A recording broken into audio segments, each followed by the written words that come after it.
The Evergreen Media Network Studio, powered by Scott Tree Services.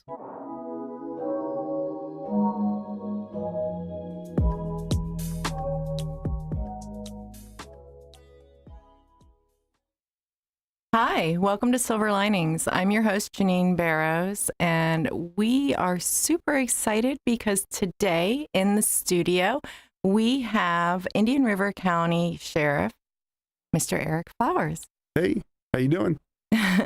Thank you for joining us. We are going to have a simple conversation for our audience about community affairs and what that entails and how many individual officers are involved and the false perspective that individuals think community affairs is just simply PR.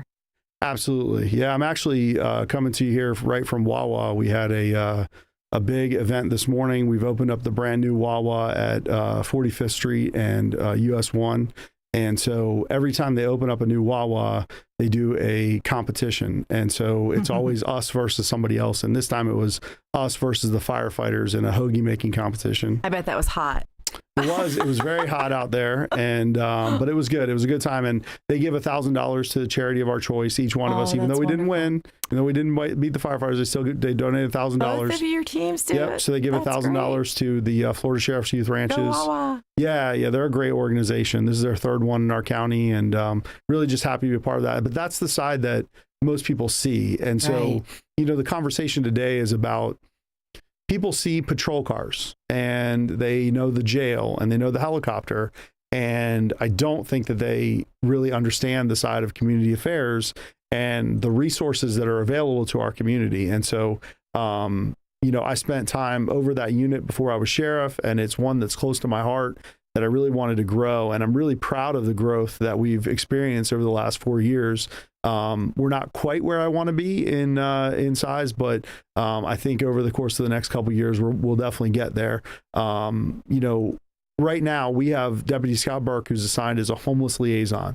And so his role in the community is to know all of our homeless people that live here, interact with our resources, and be sort of the go-between. When they have the time and point count where family services want to go out and find out how many homeless people in our community. Right. Scott's with them. He knows where they're at. He knows where they're living. I spent time as a detective, and I can't tell you how many times we had people pass away in the woods, elderly homeless people. And many of it's drug and alcohol related issues. And sometimes homeless people get in a fight in the woods, and you don't always know. We had that case recently, and I'm sure that Scott was a big part of trying to track down who, what, when, and where. Absolutely. That was a homeless on homeless homicide. Yeah. And so Scott's job is to get out there, document these folks, talk to them, offer resources. Certainly we offer them a bus pass if they need to go somewhere. We try and let them know, because at the end of the day, if I spend $80 of taxpayer money to put these folks on a bus, that's way less than even one night of housing them in the jail. And so, I empower Scott to talk to him. Do you have family somewhere else? Are you trying to get somewhere else? Can we help you? A lot of times they're just trying to travel through to get to the next destination. Absolutely. And so if we can help facilitate that, we're going to do that. And so we've really done a lot of amazing things. We get complaints from time to time about the homeless in the woods and trash. And, Scott has the resources to be able to help out with that. If we need to bring the inmates out to clean up the trash, we'll do that, right? And Scott has been empowered to do those things. And so, you can call into the sheriff's office if you're having issues with homelessness, if you're concerned about it, your community, you feel like, hey, I think there's somebody, and that's what we get the most. We get people who will call up and say, I think there's somebody back in the woods. I can see, a tent back there, or I can see something. Most of the time they're abandoned, they're long gone. And so we'll go back there and just clear it and make sure, but we don't want people going back there and doing it themselves. We want them to call us and let us go out there and actually take a look at that and make sure that, they're safe and that the homeless people are safe as well. And so, with the way our economy is, it's expected that we're going to have homeless. I'm really proud of our resources. We have a quarterly meeting about homelessness with all the providers, with Scott and everybody else. And this year, our point in time count was down over 100 from last year. And that's because the homeless resources have done a great job of providing services and really trying to get these folks to be somewhere where, they can either be successfully housed or out of Indian River County. And so we've really made a dent in that. I've seen a lot of integration programs with the community support companies and organizations and 501cs that help our homeless. And I think that's a big change in just giving a housing safety, but giving them a leg up and moving on so that they can be self-sufficient and independent. It's wonderful to hear that the community affairs is party to that.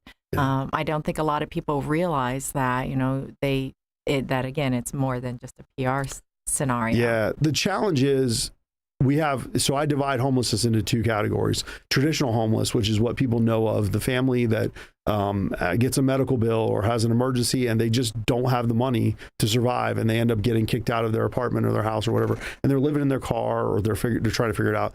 That's the traditional homelessness. And there's a massive appetite of philanthropic people in this community who are willing to help those people. Yes. It's the chronic homeless that we have the biggest challenge with. And these are the folks with mental health, substance abuse issues, the ones who maybe want to live in the woods. They've lived in the woods for a very long time. They don't know how to integrate into society. They don't want to integrate into society. And so those are the most challenging ones. And those are the ones that I tasked Scott with working on.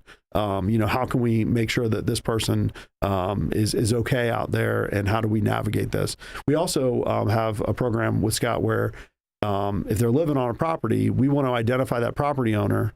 We want to make sure they know that these folks are living on their property, that they have permission to be there. Because if not, they're trespassing. Mm-hmm. And so, if you live in a community and there's an adjacent vacant lot that homeless people are living in, we want to know about that. We want to go out and document them. And we want to know who the owner is and are they letting them live there. There are some owners that don't live here, that are from other places, that say, I'm fine with it. We make sure we let them know about the liabilities associated with it. Somebody hurts themselves on your property, that, it could be your problem. And some just don't care. But most of them will say, oh, I didn't know they were out there. I don't want them there. Thank you for letting us know. And so it's just another portion of our community affairs. We've expanded. We've got one deputy dedicated to domestic violence. We've done a really good job on the crime that people think of, the traditional crime, you're not seeing carjackings here. You're not seeing, the major crimes that you're seeing in other places. And so my push with community affairs has been, let's try and address some of these issues that are, behind doors and things that people don't always want to talk about. And so domestic violence is one of those. We've had this year already one domestic violence homicide down in Vista. There was a guy and a girl, and she shot him. I recall that in the Remember restaurant. That one? Yeah. Yep. And so domestic violence is a very serious issue. And so what we've not done a good job with in the past is we make the arrest and then we walk away. We give them some resources, but we walk away. And so now Deputy Greeley is assigned to domestic violence follow-up. So deputies still do all of their normal stuff. Deputy Greeley works with our victims advocates, and we follow up and we go, hey, how many times has this person been a victim of domestic violence? Do they know that the partners that they're choosing are abusers? Do we know that the abusers are choosing people to abuse, right? And so we're working on it from both angles to say, how can we help you? How can we get you out of this cycle? And basically my goal for them, actually we have the first ever domestic violence task force meeting today at the sheriff's office. I'm not going to be able to attend it, but I sent a video message to them. And in my message, I said, we want to put in a super highway. I spent 6 years on the board of Safe Space. I was the president of Safe Space at one point. I know that on average, it takes 7 to 8 times before somebody will leave a domestic violence situation. Mm-hmm. But what I see is when the person is brave enough and bold enough to walk away, there are so many barriers in front of them, whether it's financial, whether it's, I got to take my pet with me, I got to do whatever. And so what I've empowered the team is put in a super highway. And when that person makes the conscious decision to say, I want out, we got to get all the barriers out of their way so that we can get them out of that situation and give them the education so they never return to an abusive situation again. That's wonderful. That's cool. You brought up a really great point that it happens more than a few times before somebody gathers enough gumption to go for whatever reason that they remain. So that's a really important community affairs officer. So for our audience, can you tell them how they would reach out to Officer Greeley? Yeah, if you just call into the sheriff's office and ask for Deputy Greeley, you can call our non-emergency line, 569-6700. If you call Monday through Friday during the daytime, a live person will answer the phone. Tell them, you heard about Deputy Greeley and domestic violence, and she'll be happy to talk to you. She'll return your call. I don't know her exact extension, or I would give it to you, but she's happy to return those calls. Just the same, Absolutely. So that they know that there's a specific individual that is put in place to assist them directly. Yeah, I think that's fabulous. I saw that in Fort Pierce years ago. It was actually funded by the state, and those state dollars have all dried up. And so I was hoping to get a grant to be able to do it, but I said, we just can't have this anymore. I've got to have it. And so she started back in January. We're 6 months into this pilot program, and it's phenomenal. I mean, the stuff that they're doing, the people that they're helping, they're truly changing lives. They Absolutely. Absolutely. Not just the victim, but often the children in the environment as well. And that's usually a big reason why women or individuals don't leave, because it's not just women, obviously. Correct. That they don't leave because they don't want to split the family or whatnot. Hold that thought, Eric, Okay. if you don't mind. Sure. We are going to take a small break and hear from our commercial sponsor, and we'll be right back. All right.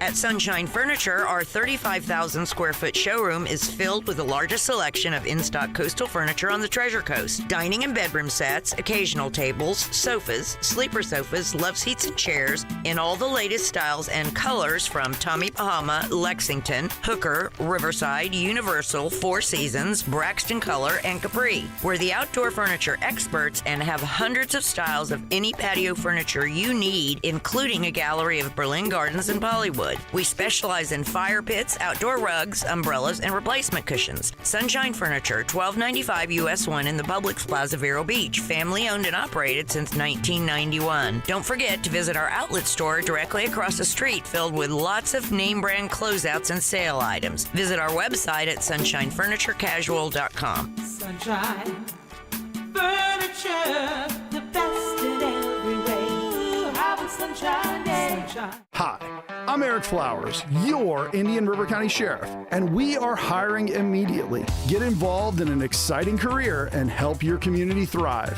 Featured on Reels Channel's show On Patrol Live, the Indian River County Sheriff's Office is committed to keeping our neighborhoods safe. Open positions in law enforcement, dispatch, and corrections include benefits. Visit ircsheriff.org for more information.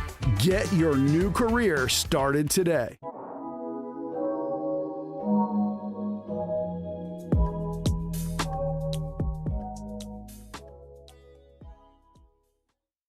Hi, we're back. See, that was painless, and you always need that extra support. Before we go forward, I do want to say a shout out to our show sponsors, and that is the team at Conway Financial Planning and the legal team over at Rooney & Rooney Law Firm. Without them, we wouldn't be able to bring the silver linings here to the Treasure Coast. Thank you, Mr. Rooney. Appreciate that. Yeah. So on that note, Eric and I were talking about community affairs. We were just discussing the special officer assigned for domestic violence and how they may be creating new programs and services to help people remove barriers so that they can exit safely. But I know that those are not the only community affair officers that you have out there. Yep. So tell us more. So we offer so many different presentations. One of the most popular ones is our active shooter one. So if you're a business or a nursing home or medical facility, and in 2024, that's one of the biggest concerns is somebody's going to walk into my business with a gun or, come back here for revenge or be upset. Our team is incredible about talking to you on how you can prepare your business, prepare the location to have the most safety. We talk about some things. Obviously, I don't get into details on air, but there are ways that you can prepare your front desk staff so if somebody is irate and upset up front, or the second you see them get out of their car, if they're walking up with a gun, things to do to prepare your business for that. For the next step. Yeah, and so all you have to do is reach out to us, our community affairs or customer service, either one of them. They'll be happy to get you in touch with the people who do those presentations.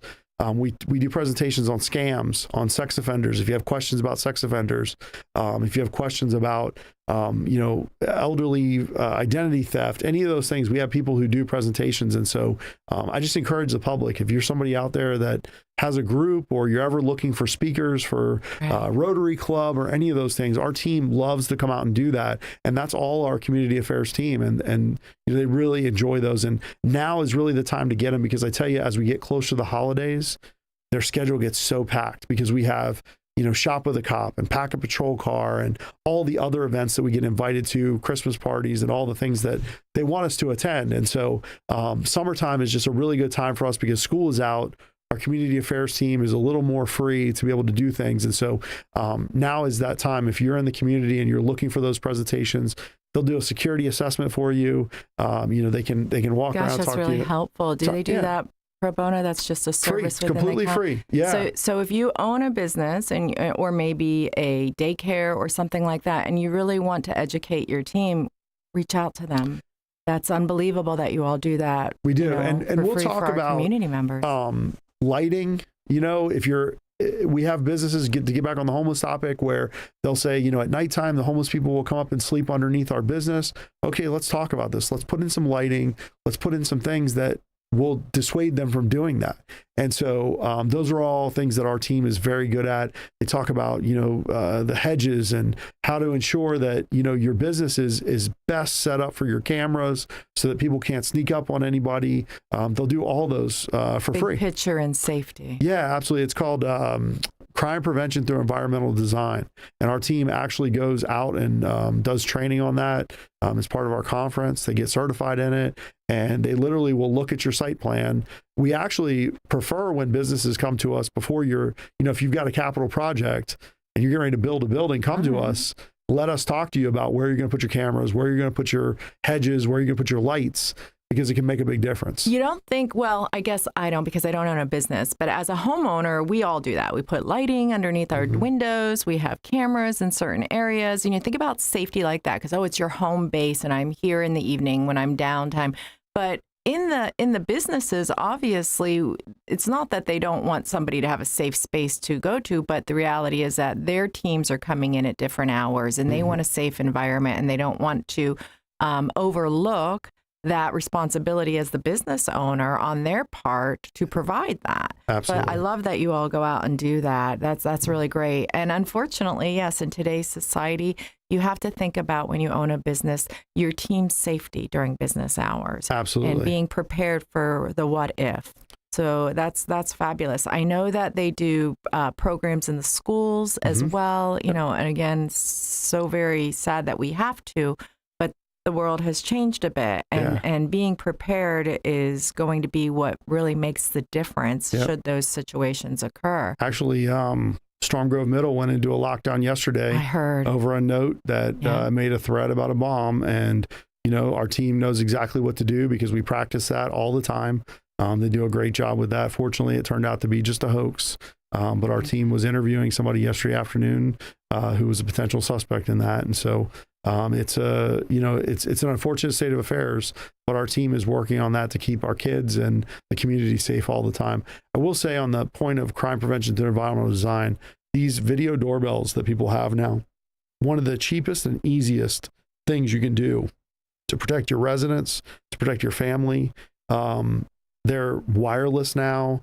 It's got a battery in it. You can throw one up on the back of your house, on the front of your house for $200. And you can actually go in on our website and sign your cameras up, showing us that you have those. And so if we have a crime in your area, we send you an alert and say, can you look at your cameras and see if you have something? And there's a way for you to send it right back to us, all as part of our system. And so it's really incredible. The public has always solved more crimes than we ever will, because they see things and hear things, and your neighborhood better than we do. But those video no joke. I know when cameras, somebody drives down my street and they don't live there, I'm like, right. Are they? But we don't. We drive, we patrol, but we don't know your neighborhood like you know your neighborhood. And so those videos have been I can't tell you how many crimes we've solved as a result of those things. The first thing we do whenever we have a crime is, okay, who in the area has video doorbells? And so even if you're somebody who's elderly, they're really easy to install. And if you have trouble we'll help you. We'll do whatever we can, because it's really not a big lift to get those things installed, and they make a big difference. We're also very fortunate in Florida here that our legislature passed a new updated porch pirate law. And if the value of the product that's inside of your box is like $30 or more, it's a felony. And so, right. And it's because it's mail and it's on your private property. Yes. And there's a lot of things that are being crossed in that situation. Yeah, that was super helpful, because many times we were having these porch pirates, people stealing, and it wasn't, it was just minor stuff. And so now that this has been enacted, it's a big, big help for us. We're going to continue to battle that and fight that. A new tool in the bag. It is. Yeah. We're always looking for new ways to combat crime. Nice, nice. So let me ask you, what do you need from our community members to help support the community affair officers and the goals of our sheriff's department? So first and foremost, your prayers. When you see us out there, you have no idea what it means to say thank you for your service. Thank you for protecting us. That goes so far. I mean, it just keeps our folks energized, and it keeps them doing what they love to do. The big thing is continue to support our budget. Every year I've come back with big asks, and all of those have been necessary. We've had inflation like crazy. For every Impacting dollar, everybody. Yeah, it has been, and everybody's budgets are taking a hit. Their home budgets. So for every dollar that the taxpayers send over to us, 75 cents of that dollar goes directly in the pockets of the employees. So that leaves me 25 cents, 1/4, to pay for dog food for the dogs, helicopter blades, fuel, website maintenance, body cameras, bulletproof vests, bullets. So it's a very small portion of our budget that actually gets dedicated to that. I can only imagine what the cost of all of those things combined. So the budget this year is $74 million. Oof. So it's not cheap to do law enforcement. No. And I know the county commission falls out of their chair every year when I send them my budget. I would. Yeah, absolutely. But then and you see what you're getting out of it.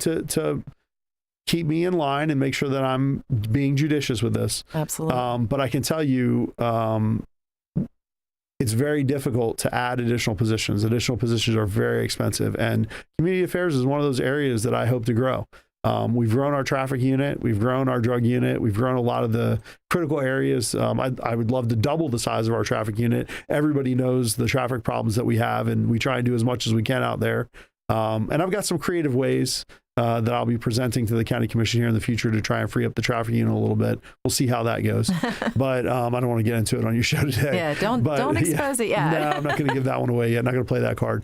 But I can tell you that just being supportive of law enforcement and supportive of our budget is a big deal. When you see other places where law enforcement is being defunded and you're seeing those dollars going away, those are major, major losses. Yes. And that's where not the downfall. Not just to the sheriffs, but to the community as a whole. It's a downfall to the community, and we're at a point where you just can't do that. You cannot do that. Our folks are really making a difference, from the license plate reader cameras to all the things that we're doing out there in patrol. They're truly making a difference, and I know people kind of get a little weary about the community affairs stuff because it's a little bit softer, and it's not. You don't see the crime prevention angle from it as much, but as we just talked about, there are many crime prevention components to it that people don't think about. And so it's not the canine guy that's out there apprehending the bad guy. It's the person who's working behind the scenes to work with our community to make sure they understand what to do to not be a victim, to what they understand, so they understand how to help us help them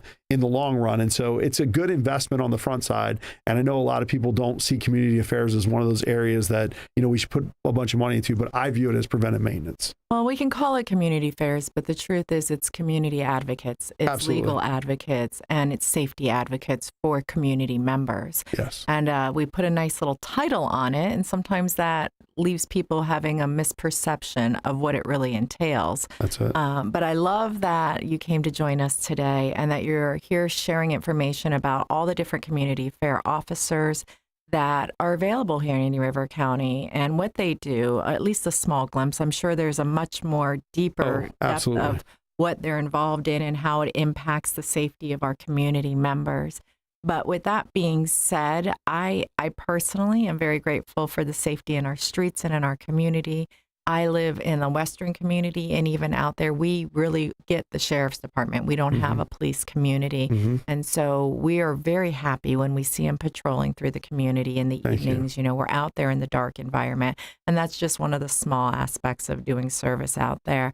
So I personally thank you as a community member here in Indian River County. And I thank you for your time for joining us and educating us here today on silver linings. Thanks for having me. So that is the silver lining. If you need help and you have an issue or a community that needs assistance or guidance, reach out to our Indian River County Sheriff's Department, please. Our website, I believe, was lifted up a moment ago. Our producer will put it on. And until we see you next time, thank you so much. And thank you, Eric, for your time. Hey, thank you.